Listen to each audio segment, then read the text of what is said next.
یہ بات یہاں سے شروع ہوئی قسطوں کے کاروبار سے. کچھ دن پہلے تنظیم اسلامی کے کچھ لوگ آئے میرے پاس. تنظیم اسلامی بہت اچھا کام کر رہی ہے درس قرآن پہ. میں نے بتایا دنیا میں کوئی بھی تنظیم ایسی نہیں ہے جس جو 100% صحیح ہو. تو میرے اس بیان کا یہ مطلب نہ لے لیں کہ میں تنظیم اسلامی کے خلاف ہوں. ایک عالم نے مجھے بتایا جو تنظیم اسلامی میں تھے کہ تنظیم اسلامی کچھ مثبت ایکٹیویٹیز ہوتی ہیں ان کی کہ بھائی اب ملک میں بے حیائی کے خلاف جو ہے نا وہ ایک کمپین چلائیں. تو اسی طرح انہوں نے کمپین چلائی سود کے خلاف. سود کے خلاف کمپین چلائی. آپ نے دیکھا ہوگا جگہ جگہ پوسٹر لگے ہوئے تھے. بہت اچھی کمپین تھی وہ. میں بھی خوش ہوتا تھا یار ماشاءاللہ یہ بہت اچھا کام کر رہے ہیں. تو مجھے اندر ہی کے بعض لوگوں نے بتایا کہ اس کمپین میں انہوں نے ساتھ ساتھ اسلامک بینکنگ کی مخالفت بھی شروع کر دی اور قسطوں کے کاروبار کی بھی, کہ یہ بھی وہی ہے, کوئی فرق نہیں ہے. اور اس سے کیا ہوا کہ لوگ علماء سے بدگمان ہونا شروع ہو گئے. کیونکہ علماء کیا کہتے ہیں قسطوں کا کاروبار کیا ہے. اب کیش پہ کوئی چیز ہمیشہ سستی ہوتی ہے اور قسطوں پہ مہنگی. تو وہ کہتے ہیں دیکھو ادھار پہ نفع اٹھا رہے ہیں تو یہ کیا ہو گیا, سود ہو گیا. خیر تنظیم اسلامی میں چند علماء تھے انہوں نے اس چیز کو روکا, ورنہ تنظیم اسلامی ٹھیک ٹھاک بدنام ہو جاتی ہے. انہوں نے روک لیا اس چیز کو, اچھی بات ہے. لیکن روکا کس نے؟ جو باقاعدہ مدرسے سے فارغ تھے. بھئی ایسا نہیں ہے. تو میں یہ عرض کر رہا ہوں کیوں اخلاص ہونا کافی نہیں ہے.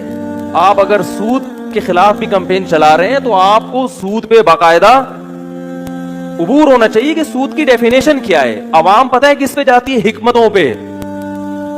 عوام کہتی ہے دیکھنے میں چونکہ ایک جیسے لگ رہے ہیں, کیونکہ سود کا مقصد جو ہے یعنی سود میں جو خرابیاں ہیں وہی قسطوں کے کاروبار میں خرابیاں پائی جا رہی ہیں. بھائی وہ بھی ادھار پہ نفع اور یہ بھی ادھار پہ نفع. تو یہ کام علماء کا ہے کہ وہ خرابیاں یہاں ہیں یا نہیں ہیں. بعض کہتے ہیں انہوں نے ہیلے اختیار کیے ہیں. تو یہ علماء جانتے ہیں کہ کون سا ہیلا جائز ہے اور کون سا ہیلا.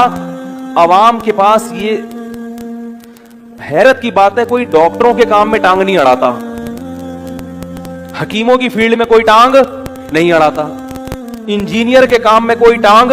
اب یہ جو انجینئر یہ بنا رہے ہیں نا گرین بس کے لیے پل بن رہا ہے, کبھی دیکھا کسی فنٹر کو جا کے بول رہا ہوں میرے حساب سے یہ پلر یہاں نہیں آنا چاہیے قرآن حدیث کی روشنی میں؟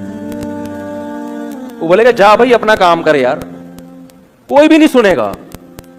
سعودی عرب میں بھی نہیں سنتا کوئی. جو کہتے ہیں نا سعودی عرب جو ہے نا بالکل قرآن حدیث پر عمل کرتے ہیں, وہاں بھی مفتی کا فتویٰ مانا جائے گا. وہاں کسی شخص کو انفرادی طور پر قرآن حدیث کی روشنی میں فتویٰ دینے کی ضرورت یعنی اجازت نہیں ہے. وہاں بیٹھ کے کوئی کہنا میں قرآن حدیث کو مانتا ہوں اور میں کسی مفتی کے فتوے کو نہیں مانتا, حکومت فوراً اسے کیا کر دے گی, اریسٹ کرے گی, گرفتار کرے گی. تو کون ہوتا ہے یہ اتنے جو ہم نے ادارے کھولے ہوئے, یونیورسٹیاں کھولی ہوئی ہیں, یہ بیکار کھولی ہوئی ہیں.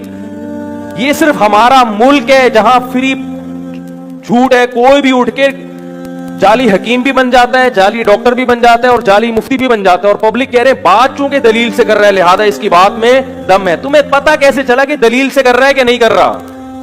تمہارے پاس اتنا علم کہاں سے آ گیا؟ تمہیں کیسے پتا چل گیا کہ یہ جو بات کر رہا ہے یہ واقعی مستند ہے؟ دیکھو دلیل کو پہچاننے کے لیے بھی کچھ صلاحیت ہونی چاہیے. آپ کو پتا ہونا کہ دلیل کی قسطوں کا کاروبار سود وود نہیں ہے.